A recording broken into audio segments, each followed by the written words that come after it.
અને હું આજે અહીં સ્ટેજ ઉપર બેઠેલા મનોજભાઈ, રાકેશભાઈ, અમારા રજનીભાઈ, હરેશભાઈ અને તુલસીભાઈ, મહેશભાઈ, આટલા લોકોને એક ગુપ્ત મંત્ર ખબર છે. ઈ કતારગામ હાર્યા એટલે જ ખબર પડી કે ચૂંટણી જીતવાનો ગુપ્ત મંત્ર કયો છે.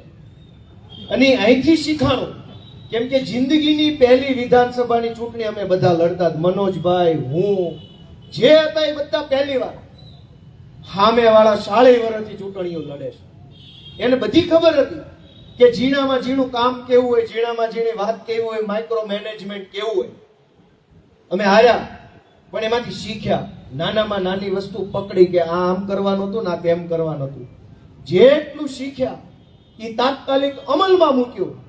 પાર્ટીના સંગઠનમાં અમલમાં મૂક્યું, મારા વ્યક્તિગત સ્વભાવ ચરિત્રની અંદર પણ અમલમાં મૂક્યું, અમારી આખી ટીમની અંદર અમલમાં મૂક્યું કે ટીમે કેમ કામ કરવું, આગેવાને કેમ કામ કરવું, સંગઠને કેમ કામ કરવું, ચૂંટણીમાં શું કરવું, ટેકનિકલી શું કરવું, કાયદાની દ્રષ્ટિએ શું કરવું, મેનેજમેન્ટ શું કરવું, એ બધું જ શીખ્યા, અમલમાં મૂક્યું.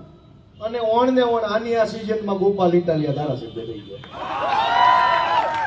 આ ટર્મ 5 વર્ષ વાળી હજુ ક્યાં પૂરી થઈ છે? 2.5 વર્ષ શીખવામાં ગયો, 2.5 વર્ષ કામ કરવામાં જાય, રેડી. પણ એ અહીંથી શીખ્યો